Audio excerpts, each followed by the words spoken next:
If you don't stay down and you never quit, come on over here and sit on the far end of the bench.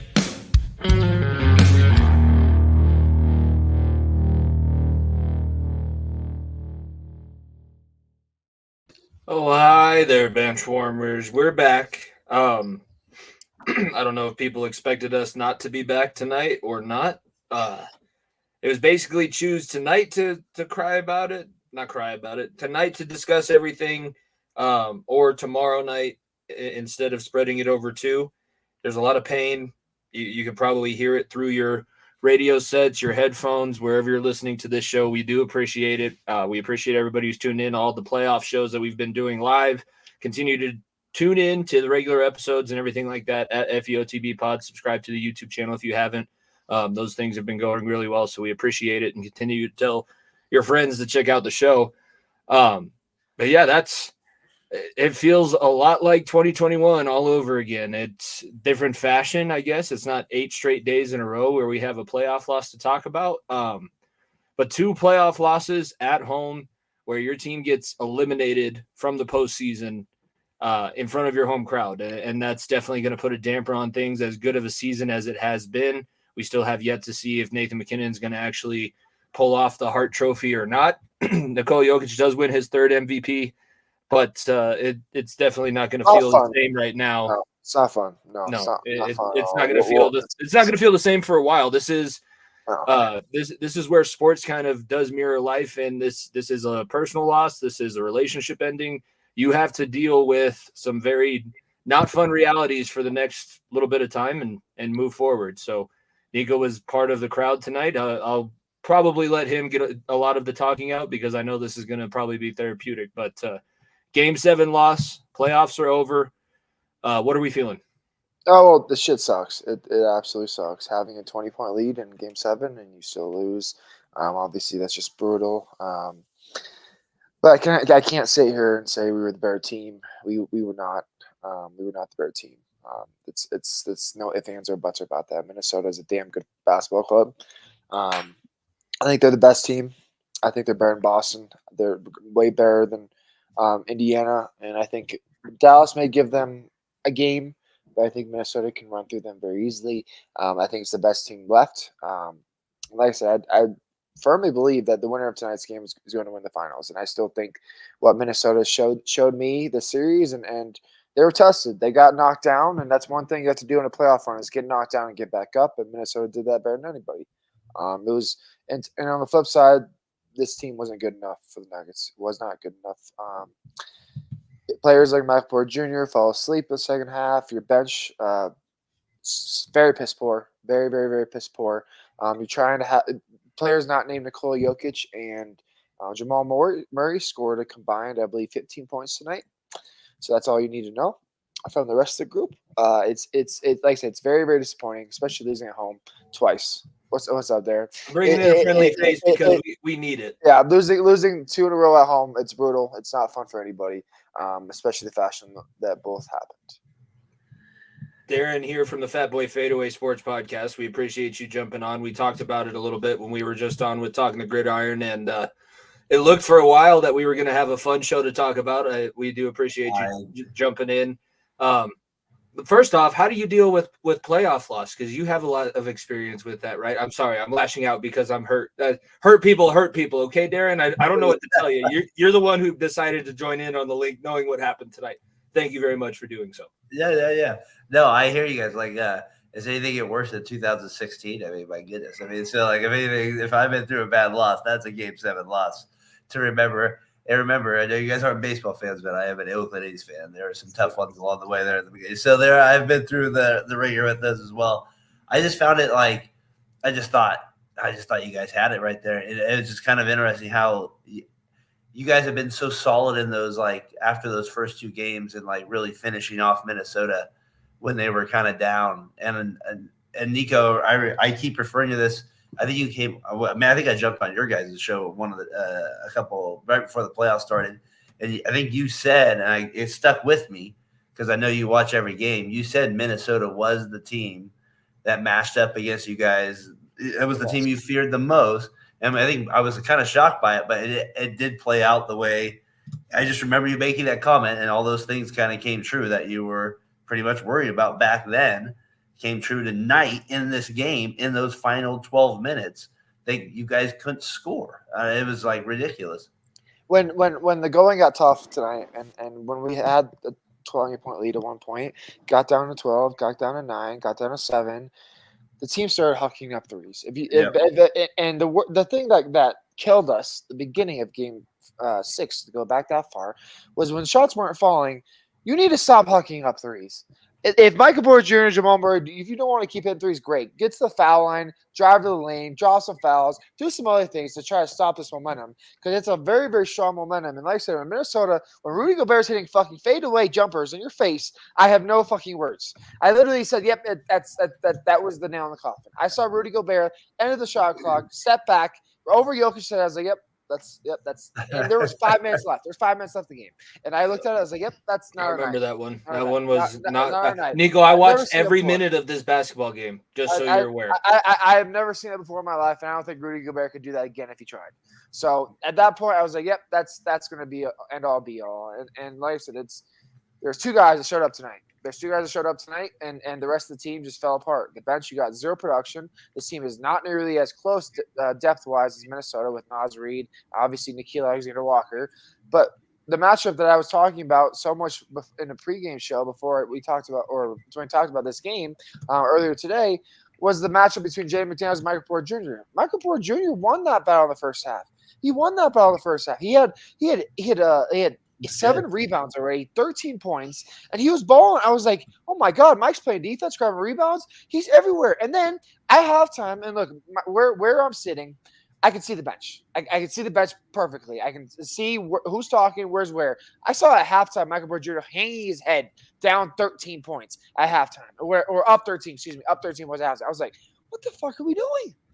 What the fuck are we doing? I seriously, it was like I get the shots not falling, but what did you do to help the team? You guarded great defense on Jaden McDaniels to start the game, and then you were getting rebounds. You out rebounded them, and then the second half, Minnesota out offensive rebounded you, and it was over, plain and simple. And it was just like I said, when the ball's not in your hands, that's one thing that we did last year that helped us so much was everyone bought in.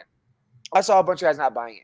I saw Reggie Jackson going out there, getting cardio in, 0 points again. Justin Holiday, same thing, getting cardio in, no 0 points. Christian Brown may have been the only person that's been worth the shit to play to come off the bench, and that is not good enough to win another NBA championship. Plain and simple, it's just not. Especially when you had the bench unit of Jeff Green, Christian Brown, and Bruce Brown last year, it's not good enough. It's not good enough. And you look at like the secondary scoring Minnesota had.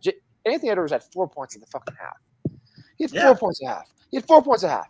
That is a kudos to the defense. And then the defense decided, you know what? We're just going to coast through. Jokic save us. That's not. Was this more? Did you see this coming though? Regulars like in the playoffs. Did you see a weakness like that, or were you that? I absolutely saw the weakness all season of the depth of this team. I knew that the starting 5 were good enough to make another run and give us a chance. I knew that this bench unit was not going to get us anywhere. Reggie Jackson has been a pain in my ass since the moment he got minutes off the bench. So Christian Brown is a great energy spark, but he's not a sixth man. He's a good 7th or 8th man, plain simple. And then Peyton Watson did not get playtime because he was inefficient offensively. And you had to have a guy off the bench that can offensively score. And like I said, this starting 5 was completely intact. And obviously KCP this year is a free agent. We'll talk about free agency down the line.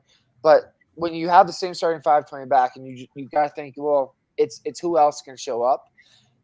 It helps. It helps. And one of the things I go back to going into last year's NBA Finals, Michael Porter Jr. and Aaron Gordon didn't finish games in Miami.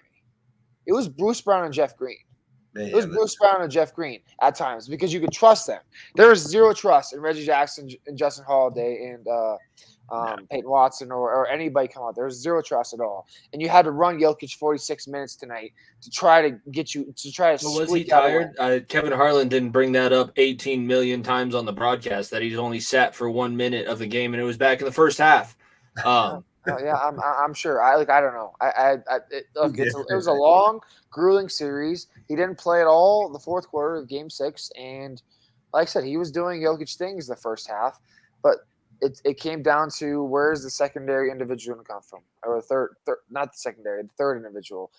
Minnesota tonight, it was Rudy Gobert and it was Jaden McDaniels. Tonight, got it from nobody. Jamal had a great first half, had 5 points in the second half. Finished, or maybe 7 points. He had 22 points at half, finished at 29. That's not good enough. You have Michael Porter Jr. just falling asleep, just being inconsistent the entire half. Aaron Gordon is not boxing out on rebounds. Like I said, this team was begging, hoping Jokic to save him. And then it was, and like I said, when you run into a good team, which Minnesota, in my opinion, like I said, I've said it all along, Minnesota is one of the best teams in the league, if not the best team left, in my opinion. And when you run into a very, very good team, this isn't the Los Angeles Lakers, where you can just squeak by and be down by 20 and still win a series. That's just not going to happen. Minnesota is a much better team where you have to put them away. I didn't see to go back to your question, Darren. I didn't see the team that we saw last year from the playoffs once they started. I was thinking that they were starting to get to it in the middle of this series, but no, I was not expecting tonight to be the last night of the Nuggets season because I figured we sacrificed hockey for basketball, but apparently we sacrificed too much over the last 3 seasons because now no team is getting a championship run. We had the Bengals, we had the Avalanche, we had the Nuggets. There ain't no championship run now. I got nothing to watch. Country now, boys. Broncos country now. Let's fly, right? That's what we decided. Let's fly. Don't do that to me. Ducks fly together. I've already been through enough tonight. Please don't bring up that team. Yeah. I've already been through enough. I gotta go in a couple minutes though, but I appreciate you guys letting me on and kind of reminisce the season with you. Can I ask one question real quick here, Nico? I just wanted to know because obviously I know you go to the games and you see that with it, and you said like they weren't the same from last year and they need a bench player. You guys are one of those destinations that are kind of an interesting one to me. We'll see if free agents go to you guys. You have Jokic. Will some of the best players go to you, or will it be like a Cleveland, Milwaukee situation at times where Lillard went there, but they had to give up a lot? Like, I'm curious if you guys are able to get guys to play alongside Jokic. That's the one thing I'm curious. Yeah, the problem is the cap room and how this team is built, because like I said, if you look at MPJ, you look at Jamal, you look at Jokic's contract, hell, look at Aaron Gordon's contract. It's barely enough to get a marquee free agent and keep him around. That's why Bruce is gone, right? If we had enough money to shake out, you can manipulate those things, I feel like, don't you? When you're a small market, unfortunately, you cannot manipulate that. You cannot manipulate that as much. Kroenke, I thought was the owner, though. I thought he had money. I thought Mr. Kroenke had that money's going to Arsenal or whatever the hell club he owns in England. That's all he cares about.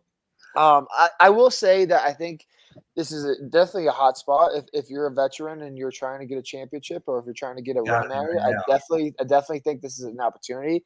Different than Milwaukee, different than Golden State, for instance. The Nuggets play a different team type of basketball where they expect something from everybody. That's the thing. They expect something from everybody. Golden State could get by with letting Steph, Clay, and KD at the time cook, and they didn't. They used to need Looney to rebounds. Just go from there. If you play minutes in this Denver Nuggets team, you're expected to hit open shots, expected to play good defense, and if you don't do that, this team isn't going to win. That's plain simple, because the type of basketball this team plays was slow, methodical, try to slice and dice you with a million cuts. It's just not able to do that. So if you're free agents, and like I said, KCP is a free agent this offseason, we'll see if he's able to take a player-friendly contract. But that comes off the books, so we'll see if that's something that Calvin Booth tries to figure out. See if Christian Brown's going to be the next starting 2 guard, or see how that goes from there. But like I said, it's different than playing in Milwaukee.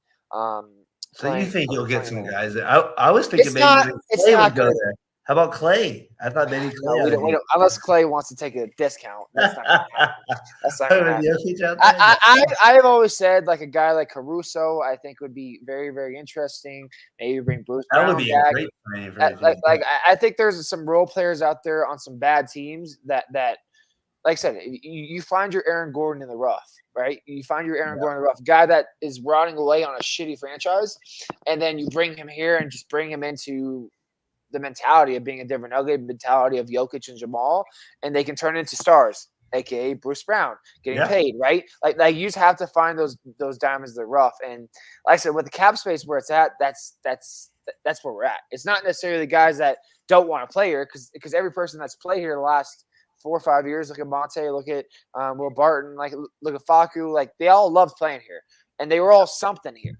They leave, they turn into absolute shit. That's just how, unfortunately, how it goes. And you got to think, if you're, like you said, Justin Holiday was the guy that was on the last few years of his career. The fact he got a new contract was amazing. It was because it had another open roster spot, and he comes in and he plays decently. Will he get another contract? Probably not. He's probably done for his career. So you have to find somebody. Maybe it's Peyton Watson. Maybe it's maybe, and I'm going to be careful with my words here. Maybe it's trying to move Michael Porter Jr. to try to get some depth pieces, because I know some teams I like that thought. like if you're. Unfortunately, Michael Porter Jr., he's a damn good shooter, but unless he wants to get his head out of his ass constantly, like we don't necessarily need that. And if you can bring in an extra decent shooting wing that can play defense, like I said, Aaron Gordon is a great defender, but when you play teams like Minnesota, you have to throw him on a big, and that leaves KCP, who's aging on Anthony Edwards. And that leaves Jaden McDaniels wide open in the corner because Mike doesn't know how to play defense, and leaves other options open. And look, Jokic and Jamal are untouchable, but I would not be opposed to moving a Michael Porter Jr. to try to get more pieces. But the problem is his contract, and not many teams, unless you're a bad, very, very bad team, are going to be willing to take on that. Is the problem. Michael Porter Jr. for Alex Caruso, Chicago. that's first of all, that'd be a terrible trade for us. I was thinking DeRozan maybe too, or something. I was thinking DeRozan have to be in the deal like that too. So we'd have to get a lot more back than that. Gentlemen, I got to go though. I appreciate you letting me jump on for a few minutes. Nico, I'm sorry about that. I'm sorry about the loss. You guys still, like you said, you still have the best player in the league. You have an advantage going to next year. I'm trying to help you a little better. Hey, the Warriors, the only team to go back to back in the last 8 years now, 6 years, 7 years. Yeah, aren't they the last team to win a championship and go past the second round the season after? I think so. Yeah, I think that's also true. That's actually crazy thing. But yeah, that's very, very true. So like I said, it's very, very difficult to come back to back, and the Warriors were very good at it. So like I said, we it's going to be a fun off season, fun figuring everything out, but. Like I said, it could be worse. We could be Wizards fans, or it could be. Yes, we could be Wizards fans for sure. All right, guys, take it easy. Later. Thank you, Darren. Check out Fat Boy Fadeaway Sports and Talking the Gridiron Variety Sports Network. See ya. Today. Check it out. See ya. Later. All right. Well, I'm glad that we were able to get him on. I'm glad that he still decided to come on. I just kind of sent him over the link, not knowing whether or not he was going to still decide to. We can save off-season talk for the Nuggets. What else do you want to mention from this game? And I'll throw the bracket back up here because now we do have a Final Four, and it's a different Final Four than a lot of us would have probably selected at the beginning of these playoffs. But it is set. So Minnesota and Dallas. Minnesota will be the high seed, so they'll have home court advantage in the Western Conference Finals. Boston will be playing Indiana after they whopped New York. Those Italians didn't know what to do. They're bing-bonging all the way back to the apartments. Yeah. They got their ass kicked. And look, I like this Dallas team a lot. I think that the additions they made of P.J. Washington and adding Daniel Gafford, I think really, really helped them. I don't think they have the dogs to slow this team down. I really do not. Look, it pains me because of all the shit they were talking. Jaden McDaniels was trying to throw a bounce pass alley-oop to himself to end the game, and KCP saying, fuck you, that's not happening. Like, this Minnesota team is very, very cocky for not having making their first ever conference finals, by the way, since KG was there. Congratulations. Congratulations, you made it there. But you beat the defending champs, but that's not the end of the road. You still are facing a team in Dallas that is very, very hungry, who knocked off the number 1 seed. Let's not forget. They're very, very hungry. Luka's a damn good player. Kyrie obviously has that championship pedigree. They're well coached. Jason Kidd knows the game better than anybody. I think it's going to. Like I said, I would expect Minnesota to win still. I think it's not. I think it goes more than 5. I think it's either 6 or 7. This series goes. That's kudos to Dallas and how strong I think of them and how the style they play, because it's very, very similar to the Nuggets and how they play.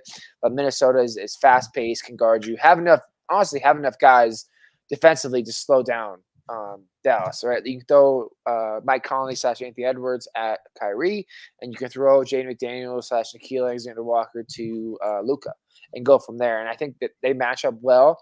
The problem with Dallas is going to be their inside presence. Daniel Gafford and Derek Lively. You're gonna have to slow down Cat. Cat is been an offensive presence, been a really good from the field, shooting the ball. Gobert obviously found a fucking fadeaway jumper in his arsenal. Let's see if he can continue that. But I think the depth of Minnesota is just so much better. It's really what wore us out, and I think it's going to wear out Dallas too. Because I don't trust necessarily Hardaway coming off the bench. I don't trust some of these other guys for Dallas to try to match Nasri, try to match Nikhil Alexander-Walker off the bench. And I say Minnesota in 6, but I think Dallas will give them a run for the money. On the East, I'll let you get your 2 thoughts in there. Then I'll touch on the East. I think that Dallas, it's a nice story, but the Minnesota team that just finished off the Nuggets is another animal, and they're on a mission. So as nice as it is, I could see it going 6 or 7 as well. I could also see it ending in a gentleman's sweep because they want to end the Western Conference Finals on their home court. Maybe this is the time. This is a series that they give their home fans something to cheer about because they didn't really do it against the Nuggets. We talked about that going into Game 5. And another thing is like Minnesota having home court. It's the first series since Phoenix that they had a home court, right? Mm-hmm. Obviously, the series against the Nuggets they didn't. They just won 3 games on the road. That's a problem for anybody. That is a problem for anybody. They just won 3 road games at the defending champs home court. That, like I said, if Minnesota can win games at home and come into your building and take your soul, it's gonna be very, very, very tough to beat. Yep. What do you think about the East? Can this Pacers team, because they played a hell of a basketball game against the Knicks. I did watch a little bit of that game today too. McConnell. I didn't know McConnell was white, and he is a pest. He is going to run the YMCAs and the 24-hour fitness and the lifetime fitness after he's done playing in the NBA because he is just all over the place. And the dude does have a little bit of bunnies. He was getting up there. He was playing around the rim. Not a ton, as long as I say. But McConnell is a stud. This Pacers team, I'm going to go back to the X factor and probably the biggest deal at the deadline of every single team that's left, and it was bringing in Pascal Siakam, Spicy P, bringing in that championship pedigree. This young team from Indiana, the East sucks so much that this young team from Indiana can go on this run, and Indiana is a force to be reckoned with. They have a very, very, very good starting 5. Excuse me. Miles Turner is a damn good center, can step out, shoot, block a lot of shots, very, very good. You bring in the dimension of Pascal Siakam, who won a championship in Toronto. He comes in, he can lock down the opposing guy's best defender, and he can attack the rim like a Noah at will. That opens the floor so much for Halliburton, so much for Neesmith of Indiana as well. Like, this team's very, very good. They are very, very good. They left no doubts about beating New York. They left no doubts. They came in, they were nailing shots one after the other, but their defense really, really stepped it up a notch. Yep. The question is with Boston is when they face Boston hasn't been tested yet. They literally still have not been tested. They've lost 2 games. Boston should, in reality, win this series in 5 games because of how healthy they are, how rested they are. Is and go from there. Back? I think Kristaps might be back. He did give him he did get like 3 days of extra rest because of that series going 7, them finishing in 5. So I think he's back. But Boston should. I'm going to say Boston wins this series. I think it's Boston versus Minnesota finals. But Indiana, like I said, if you're able to give Boston some adversity and knock them down, who knows? I'm serious. Who knows? Because the East is that poor.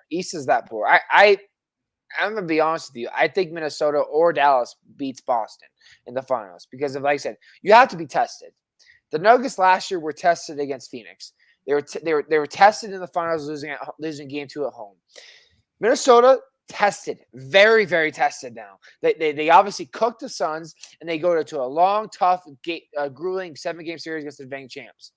Dallas, same thing. Just beat up OKC, number 1 team, and they had to go through the Clippers series too. They're very tested. Boston played who again? Cleveland. That's Yeah. I'm sorry, Ohio sports fans. You're And whatever. there's always been one game in a series where they totally fall asleep and get their absolute asses kicked by teams that aren't Exactly. as good as them. They fall asleep. Like that Miami series should have done it for, and they gentlemen sweep them. This honestly, this Cleveland series should have been done for also, and in gentlemen sweep too. Like I said, they have 2 losses. They have not been tested once.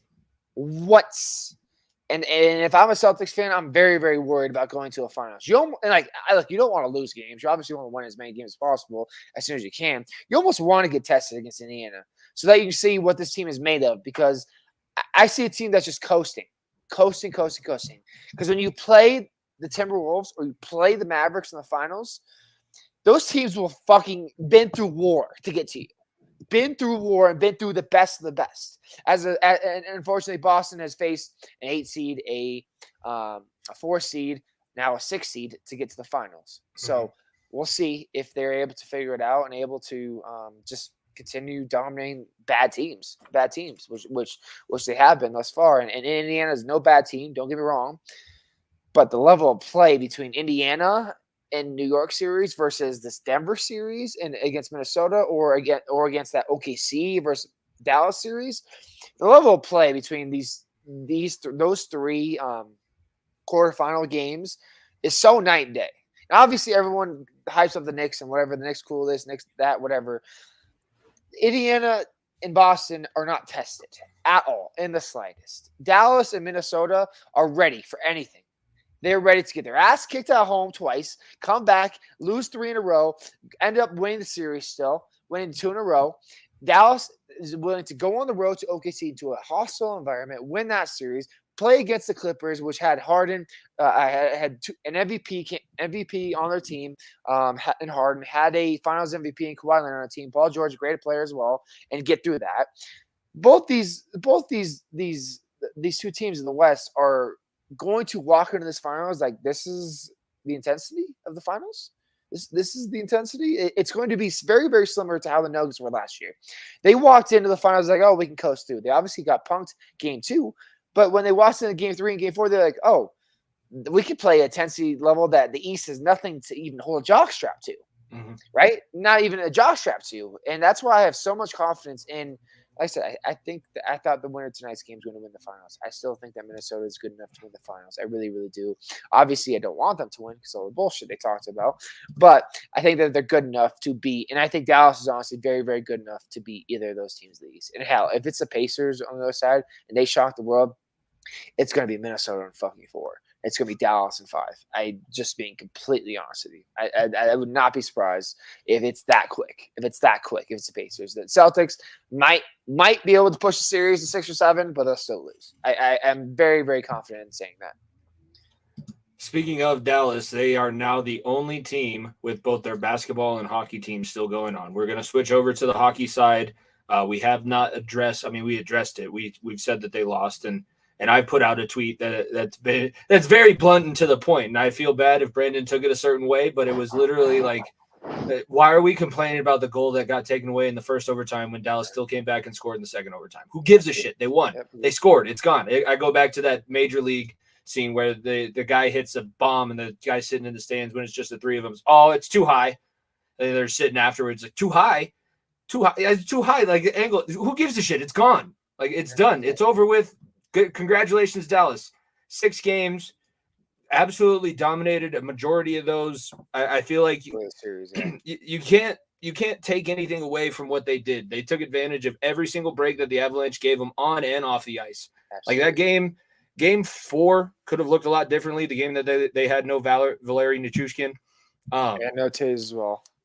And no Taves. They still could have. I mean, we talked about it. It going that close up to game time and having all that news dropped on you is never going to work out. Could have been nice, but honestly, 2 Game 7 losses in the same day might hurt worse than 2 closeout games being taken care of on your home floor and your home ice. I think it's just bad, but I mean, losing at home sucks. Worse. I think that's way worse. Look, the way the Avs also lost is the worst part because it, obviously we could talk about Duchesne getting the game winner, but also like the way that this team had so much life after the first round, had so much momentum. Felt like, you know what, if this team is fully healthy, keep them locked in a fucking room, and it's going to be very, very tough to stop. Georgiev was figuring it out. Georgiev was the best player for us this series. You think, you know what, this team can be unstoppable if they get going at the right time. And then Val's news happened. Tays' news happened. The team is trying to reel back. Druin is not healthy still. You're playing the best goalie left in Ottinger. Like, it was one thing after the other. It was one thing after the other where it just ran into too a good of a buzzsaw. team to overcome all of that. Like what you just said with LA. Like, yeah, you can get by after giving up 7 goals against Winnipeg in the first round series. That was cute. You still gentlemen swept them. When you give a team like Dallas, who has Jamie Benn, Tyler Seguin, Matt Duchene on Wyatt Johnston, Rupe Hintz, Miro Heiskanen, like guys, Jake Ottinger, if you give that team all of the breaks that you gave Winnipeg, that series doesn't go 4-1. It goes 4-2 the other way. And Absolutely. You have to sit there for yet another season. Like, you have Cale Makar, you have Nathan McKinnon. Why can't we make it past this damn second round? We either make it to the final or we can't make it past the second round of the playoffs. No, it's brutal, and I think that I think Joe and McFarland are going to figure things out to rebuild the rest of this team, and like I said, this team isn't good enough. It's just not. There's a lot of faces that we aren't going to see next year. There's a lot of faces we're not going to see unless you're guys that are on the last legs. But there's also a lot of guys in this roster that had their first playoff experience that we can build upon, right? Druin, Middlestat are guys that need to be part of this future. I think you keep those two and let Sean Walker go, because as much as I liked him when he first got here, he was not as effective. Yes, he was not as effective. He's not what you want to add into that decor, because you're adding a guy that lost minutes to Jack Johnson. Absolutely. So, like, I think you build around those guys in the off season and try to. And honestly, in my opinion, I think you need to get younger. I saw, like I said, Parise was a cool story, Cagliano, a cool story, but these guys are in the last legs of their career. We saw up and down. If you want to play Colorado Avalanche hockey, if you want to play the speed of McKinnon and Cale, and I'm looking at Mikko also, you need to have fresher legs and you need to have younger legs that are hungrier. And right now, Dallas, in my opinion, had much hungrier, stronger legs, plain and simple. And Bennett and Seguin being the two obviously veterans on the team. It's right. You need to have veterans on your team, but you need to have Wyatt Johnson. You need to have Jason Robertson, two young guys that are hungry. Middlestat could be that guy for us next year. Who knows? Mm-hmm. But you need another secondary or third guy through, like, this guy is a gamer. This guy's a gamer. Plain and simple. This guy's a gamer. He steps up when you need him to play. He steps up. Get you goals, get you assists, doesn't take dumb penalties when you need it to play, and you need to find those guys. Maybe it's Kovalenko, the draft pick that got a little bit of time in the playoffs. Maybe it's Wagner, who's a veteran, Chris Wagner too. Like, you need to find younger guys, and like I said, it's tough to develop championship teams and keep them around. That's why it's built how it is, because you have a worse draft pick when you win, and when you're a good team, you have a worse draft pick, and it's tougher to find gems in the rough. But like I said, maybe it's finding out guys in free agency. Maybe it's getting guys via trades like Middlestat or whatever. It's getting Landeskog. If he is coming back, I want it to be this year, because as I'm thinking about it now, the guys that I want to keep around, Druin and Middlestat, you could have first line McKinnon, Druin, and Leckie or Rantanen, depending on who you wanted to split. I think Leckie and Rantanen on the first line with McKinnon would be fine. Then you get Middlestat plays center, right? Or does he play? Yes, he plays center. He could play wing too. And then you can get Middlestat, you get Landy, you get either whoever you don't want to put up on that top line. LOC was not there for the playoffs this year. That would have been something that's probably a little bit different. There's a guy that would step up and change momentum if he had to drop the gloves in that situation where Taves gets hit. And then you add in Landeskog, who could possibly be a third line guy when you have as much depth as you do, or you have the guys that are young. Like, I love what Ross Colton did, but he did not play well enough to be second line center. Like, Casey Middlestat outplayed him from his position there. He's a very, very good third line guy. Yeah, him and LOC on the same line would be deadly all the time. Very, very, very good third line guys. I just, like I said, you have to find another depth wing, in my opinion. Maybe it's Landy back, or maybe it's getting someone else free agency. But like I said, I'm going to break a little bit of news, and I have my sources, is all I'm going to say, and you can clip this shimmy and for when the news officially comes out. But I expect Valerian Houston not to come back, is all I'm going to say. I have sources. My sources are saying that he's already been let go, that he will not be returning to the team. So when that news drops, do not be surprised. I think it's time to move on. I'm not sure how the cap hit works. I know I think around 7 years AAV, right? 7 years, somewhere around there. I think He's it's got 7 years left on the deal that he signed. 7 years, 7 AAV. I think when you break the rules the way he did, I think you get. It's got to be a percentage of the contract. Yeah, they can't force them to hold him to 100% of that contract. Exactly, and he's not getting paid for 6 months no matter what. I have it on good. I feel like that still has to count against the cap some way. They can't circumvent the cap in multiple rules. I think there might be rules with guys that go against that penalty because, like I said, he has to reinstate himself and has to file a reinstatement clause to get back. It's 6 months, don't get me wrong, but it's also reinstatement. So I would not be surprised at all if if he just doesn't get reinstated and the league says, all right, that's clean on the books. I'm dead serious when I say that. I know it's a lot of money, but at the same time, the way he did, and I'm not going into specifics, what he did is enough to terminate a contract with clause, is all I'm going to say. The last 2 seasons, everything he's done for the thing that happened last year playoffs, going back into the rehab program because of things that happened off the ice at the beginning of this year, right? January, maybe it was February, whenever it was. Yep. And then now this again through the playoffs, I think that's enough to terminate a contract. I think it's you're just going to be fighting against the Players Association because they're not going to want none of the contract left to be paid out. But then again, the Players Association is also the people that put in the help clauses where the guy doesn't get paid for 6 months. So, like I said, the Players Association can only help so much. So we'll see how that works out, everything. But I have it on good sources, and Jimmy, you can clip this, and when that news comes out, that Adrian Dater and everybody else for the Avs news bearers, I want you to know that we had it first, that he will not be returning, is all I'm going to say. I like I said, if something wild changes in the next week or more, then it ain't going back. But right now, I have a good authority in my sources, and like I said, I'm not going to say my sources, but I have my sources of that Valerian Houston will not return in an Avalanche sweater. And this is timestamp Sunday, May 19th, 2024 at 10:10 p.m. Just so that those people can't claim that they had this before us. So that's when this news we're the ones that are breaking it, and we'll see where that goes. That's like I said, unfortunate. Something could change. It could change. Maybe he has a talk with the team and goes to that. But right now, as of right now, Valerian Houston will not be back with the team. Oh, if I'm Zach Parise or Andrew Cogliano, I'm not even entertaining that conversation. That guy can. They're also both gone too. I know that they're both gone, but Cogliano's a free agent too. But part of recovery is making amends with people you have wronged. Yeah, those are two guys that you have wronged quite a bit, and I don't think that they're going to be willing to.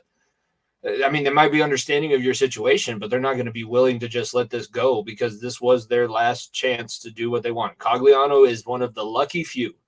The Cogliano story does not happen very often. And Parise tried to repeat it. We all thought it was going to happen, but this is what comes. We talked about it when we were talking about the NFL playoffs. And I heard it. I can't remember where I heard it from. I think it was the CBS broadcast, one of their shows throughout the week. When you get to the playoffs, your problems don't really just go away. Like your problems don't just disappear. They actually kind of get magnified. And when this team was going on their losing streaks and when this team was less than 500 to finish up the season on the road, there were a lot of red flags that I think that we maybe brushed to the side. We didn't want to bring up quite as much. And the way that they handled business in the first round made it seem like things were okay. But all of the situation, all of the reasons that we saw this Avalanche team lose to the Dallas Stars are reasons that we saw them go on long losing streaks like we haven't seen over the last few seasons. I will also say that I did take some positives away. Like Georgiev has proved to me, especially this series, proved to me that he can be a number one and a guy that can be trusted. The way he stood on his head in Game 6 to force 2 overtimes, only allowing 1 goal in, you have to hope that your offense helps you out. An offense that scored 5 goals a game in the first round, only scoring 1 goal in a do-or-die game, that's not unacceptable. And your goalie's still on your head for you. So Georgiev is an absolute big positive out of this. I think that you're able to build upon the new additions this year. Last year's new additions, fucking came and went. Right, Evan Rodriguez fucking gone. Who else am I missing? There was a couple guys that were just like, I they were don't not. even remember. Not They, even they, worth bringing yeah, up. they're not even worth bringing up. They weren't even worth mentioning and worth bringing back. Casey Middlestat, Jonathan Druin, two guys that fit into the system perfectly, are things you can build upon. That's what you need to look at. You need to look at more guys like that and trying to build upon that and fill the rest of the lines out. Because now, like I said, Middlestat is a restricted free agent, so he's not technically a free agent, but he, like I said, you have to give up draft picks to us if you do sign him. So we'll see how that free agency work out, but I would be very, very surprised if he doesn't return. Druin might be the tough one because the guy could get his biggest payday of his career after what he did this year. Is going to be Or a very, do you very want to tough stick part. around and play with your buddy? Man, we That's- got your buddy here. That's the one tipping point that helps us a lot. That's the Yeah. one tipping point that helps a lot. So I If you would don't know, him and Nathan McKinnon go way back. They played on the Way, same way World Juniors team together. way back. And like I said, Middlestat filled in perfectly with this team. And now I think you need to work on getting line mates for him that can coordinate what he does best. And that's feeding the puck, making dirty plays, or doing dirty plays in the corners, screening the net. Now you need big, powerful, strong wings and one speed guy. Like I said, Landy could be that powerful wing, and maybe you need to know a speed guy on the other side. I'm not sure who that would look like. Well, I'm just spitballing here. This name just popped into my mind, and this guy who Middlestat would have familiarity with from Buffalo. What's Alex Tuck's situation? I have no idea contract. I don't know his I have no contract idea. situation either. But if we're talking about a guy that has speed and is also powerful and plays wing, Alex Tuck is a guy that we talked about a lot when he was playing in Las Vegas. Hasn't necessarily emerged in Buffalo, but he could be a guy that we bring into the system, and he might be benefit from being here. I don't hate that at all. The thing with Tuck though is I think he probably signed a longer deal when he got traded to Buffalo for Eichel, and that was last year, like literally 1 year ago. So I think that would have to cost us some picks and different things and different players. So It is Buffalo, so Buffalo could fumble. Like when Buffalo Joe Sakic's not allowed to call Buffalo, because if Joe Sakic calls Buffalo, he's going to walk away with the keys to the franchise. Like, yeah, they just traded everybody to us for nothing. They also we gave you Eric Johnson and Bo Byram, and you give us your number one scoring option, literally, if your entire team the whole season. Get Bettman's like Sakic cannot speak with the general manager of the Buffalo Sabres. All I'm gonna say is what I saw from Vegas and getting some fucking cheap players for fucking dirt cheap. And I think that we could very easily do if we find a bad team that's willing to do that. Buffalo was that getting Middlestat, but like I said, I think if you get a hungry young wing, I think that's the X factor. And maybe it's a guy that has championship pedigree. Obviously, like I said, bringing Burakovsky, I remember 2 years ago, was such a massive difference. Bringing a guy that had championship pedigree that helped us out. I think if you maybe try to find somebody that has something similar, maybe it's a guy that won it this year, maybe it's a guy that won it last year, whatever it may be. I think having that pedigree also helps. Real quickly, let's wrap up the rest of the games that we still have coming up. So Vancouver, Edmonton will finish up on Monday. That series is tied 3-3. I'm picking Vancouver because I feel like Edmonton in this series has proven they are willing to lose games. And in a game 7, you can't lose opportunities. You have to be able to take advantage, and I don't see them being able to take advantage even if they're up. I'm going to go out on a limb here. I think Dallas is a very, very good hockey team. Do not get me wrong. If Edmonton can win this series, I don't see how there isn't a path to the Stanley Cup final.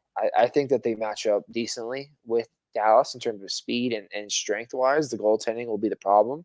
But when you have McDavid and Draisaitl, two of the top goal scorers in the league, I think that could help them immensely if they're able to get through Game 7. Vancouver, I think Dallas finishes at 5, if I'm being honest with you, gentleman sweep, if not 4, because of how banged up they are right now. Edmonton, I think, could give Dallas a run for their money and see what happens there. But I like this series has been so back and forth. That Game 6 win for Edmonton was 5-1 goal scorer, and that was the same time as I think it was Game 6 for the Nuggets. And so I was flipping back and forth, and I was like, oh, this game isn't even worth watching. They just came in and steamrolled them. So Vancouver could lay over, but they are at home, so that could change things. They are at home. They do have home ice in this series, and they have Game 7 at home. But we saw in, unfortunately, the NBA playoffs that home court in Game 7 doesn't really mean shit. So in both the Nuggets and the Knicks series. So who knows what that means. And hockey is even more even more up in the air of how what can happen in Game 7. So, like I said, I would not be. I think Edmonton win Game 7. I think they'll be run. I think that Dallas and Edmonton is going to be a hell of a series. And I think, like I said, the East though, the Eastern Conference Finals may be the one that comes out of the Stanley Cup winner, because Florida and New York right now feel My Rangers are looking good. My Rangers are looking good. Bing bong. I'll bing bong my way to the Stanley Cup Finals. I don't like Matthew Tkachuk, so it's very easy for me to root against the Florida Panthers. I'm going full New York. Give me the Rangers over Florida. I'm going to go Florida, because I think Florida from last year and Bobrovsky has been known to be able to outplay other goaltenders. Obviously, he did that in the Washington have to series. beat Igor. So he's going to have to be Igor. We'll see if that makes a difference, but I don't know. I think Florida gets back. I really, really do. I think Florida. I think I'll go with a Florida at Dallas Finals, and I'll take Florida. I'll go Florida. I'll say Florida is my champion this year. I'm going New York and Dallas, because I think that the winner of the Colorado-Dallas series was going to make it to the final no matter what. And I am going it feels like 94. So I'm going New York to win the Stanley Cup, because I'm a Rangers fan moving forward, because I need somebody to root for some reason to watch these games. That's fair. Nuggets, Avalanche fans, the sun will come out tomorrow. I know that we won't be here giving you any more live content throughout the playoffs. Nico's going to head up to training camp next week, so it'll be a little bit different. I'm probably going to take next week off, so you have to go back, watch all the content that we have. We'll continue to post the clips, everything like that, and then I'll make sure we have an announcement when I come back with solo shows. And then when Nico is ready and available, it'll be right around the time the NBA Finals are starting. So you have to deal with my commentary over the conference finals. Nico should be back, because the NBA is going to give us a little bit of time before they start the final series. So that's kind of how things are going to be going moving forward. It's an unfortunate weekend. It's one of the weekends where you're like, why the hell do I care about sports again? But it sucks. It absolutely sucks. And obviously it's very, very difficult for anybody to win back-to-back. It is very, very difficult for anybody to win 2 and 3 years. It's one of the most difficult things in sports. Plain and simple. There is a select few teams that are ever to do it. But I cannot sit here and not feel proud to be a Nuggets fan. I can proudly wear Nuggets merchandise. I can proudly say that I'm a Nuggets fan, that I enjoy Nikola Jokic, and I can proudly say that I'm an Avs fan with McKinnon and Makar and having won a cup too. Like I said, we won a championship. It's been 500 days and we've won two championships. We still have. Let's not forget 600 days, however the math, 700 days, whatever the math is. I'm not good at math, Jimmy, and this is why you're the teacher and I'm not. And we've still won 2 championships. Yeah, we didn't win one this year. Yeah, it sucks. Yeah, where the live show is fun, and after every win, every loss, doesn't matter, whatever it is. Yeah, it was fun. And it's going to suck, because obviously I don't want to talk about football. Jimmy might probably want to talk about it more than I do, but I don't. And it's going to be a long, long, long summer. Obviously, I'll have the PLL to have some more fun with and talk about more, because, like I said, not having a championship team, we have some time for some more content. Is all I'm going to say. So like I said, we appreciate everyone sticking with us with the playoffs. Like I said, it's an unfortunate end. Double parade doesn't happen this year. Doesn't mean it can't happen next year. So, like I said, we still have 2 of the best players in the world. Things could be worse. Yeah, it sucks. Losing Game 7 sucks at home. Losing Game 6 at home sucks.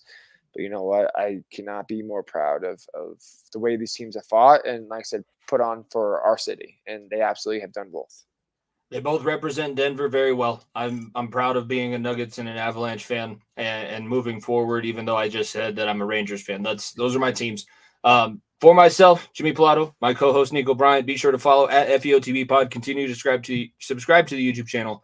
We will see you guys on down the road. Peace. If you don't stay down and you never quit, come on over here and sit